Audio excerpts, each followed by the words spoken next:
আসসালামু আলাইকুম। আজকের ভিডিওতে আমরা মূলত আলোচনা করব মুরগি পালনের সবচেয়ে পরিচিত একটা রোগ নিয়ে, সেটা হচ্ছে মুরগির সালমোনেলা রোগ। এই রোগটা মোটামুটি সব ধরনের খামারিরা এইটার সাথে একবার হইলেও মুখোমুখি হইছে, কারণ এই রোগটা মুরগি পালনের বা মুরগির খামারের সবচাইতে বেশি হয়। তাই আজকের ভিডিওটা না টেনে সম্পূর্ণ দেখবেন, শেষ পর্যন্ত দেখবেন এটা সম্পূর্ণ, এটা কেন হয়, এটার লক্ষণ কী এবং এটার হচ্ছে চিকিৎসা আপনারা কীভাবে করবেন, সব কিছুই আজকের ভিডিওর মাধ্যমে জানানোর চেষ্টা করব। তো প্রথমেই বলি, সালমোনেলা মূলত হচ্ছে একটা ব্যাকটেরিয়া জাতীয় রোগ। এটা আসলে স্পর্শে ছড়ায় বেশি। এটা হচ্ছে আপনার হ্যাচারির ডিম থেকে সবচাইতে হচ্ছে বেশি ছড়ায়। তাছাড়া আপনি যদি আপনার খামার অপরিষ্কার রাখেন, খামারের খাবার ব্যবস্থা অপরিষ্কার থাকেন, খামারের পানি যদি অপরিষ্কার থাকে, নোংরা থাকে এবং আপনার খামারে যদি নিয়মিত ইঁদুর বিড়াল প্রবেশ করে, আসা যাওয়া করে, সেক্ষেত্রেও কিন্তু এই ব্যাকটেরিয়া বা এই সালমোনেলা ব্যাকটেরিয়া রোগটা কিন্তু বেশি ছড়ায়। এখন কথা হলো, আপনার মুরগির সালমোনেলা রোগে আক্রান্ত বা সালমোনেলা ব্যাকটেরিয়া আক্রান্ত হয়েছে সেটা আপনি বুঝবেন কীভাবে? প্রথমত হচ্ছে আপনার মুরগি পানি পানি টয়লেট করবে, তবে সেটা একটু বিজলা জাতীয় থাকবে। দ্বিতীয়ত হচ্ছে আপনার মুরগি সম্পূর্ণ চুনা পায়খানা করবে, তবে সেটা হচ্ছে একটু পাতলা হবে। ৩ নাম্বার যেটা, সেটা হচ্ছে আপনারা যারা ডিমের মুরগি পালন করেন, কিছু ডিম দেখবেন কি যে হচ্ছে অন্যান্য ডিমগুলো কিন্তু একটু পরিষ্কার থাকে, আর কিছু ডিমের উপরে দেখবেন যে সাদা সাদা ফোঁটার মতো থাকে, মনে হয় যে কোনো কিছু জড়াই আছে।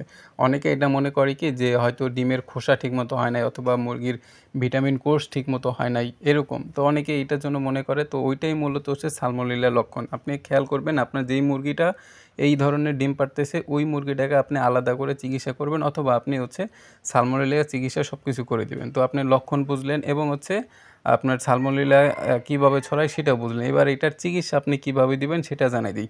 সালমোনেলা রোগের চিকিৎসার অনেক মেডিসিন আছে, অনেক অ্যান্টিবায়োটিক আছে। তার ভিতরে আমি কিছু অ্যান্টিবায়োটিক নাম বলতেছি, সেখান থেকে আপনারা যে কোনো একটা অ্যান্টিবায়োটিক ব্যবহার করতে পারবেন।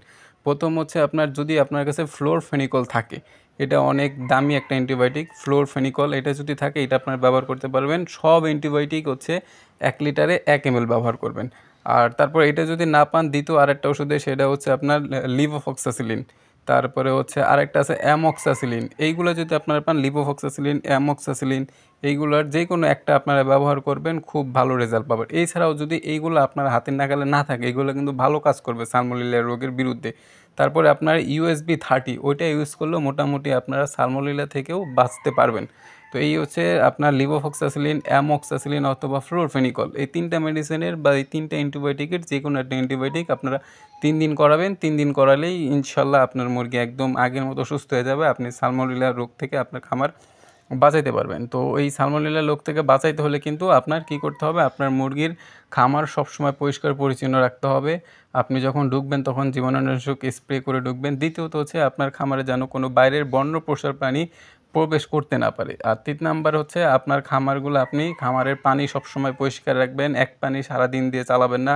খামারে খাবারের পাত্র পরিষ্কার রাখবেন। খামারে যে খাবারগুলো, ওইগুলো নিয়মিত ঢেকে রাখবেন। কোনো পোকামাকড়, তেলাপোকা যাতে ওই খাবারে প্রবেশ করতে না পারে। এইগুলো ঠিক রাখলে আপনার কিন্তু সালমোনেলা আপনার খামারে হবে না। অনেকে আসলে অলসতার কারণে সকালে পানি দিয়ে রাখে, রাতে চেঞ্জ করে, এরকম। তো এই কারণেই দেখা যায় যে নোংরা খামার, নোংরা সব কিছুর জন্য কিন্তু আপনার এই সালমোনেলা রোগটা বেশি ছড়ায়। তো আশা করি পুরো ভিডিওতে আপনাদেরকে বুঝাইতে পারছি। ধন্যবাদ।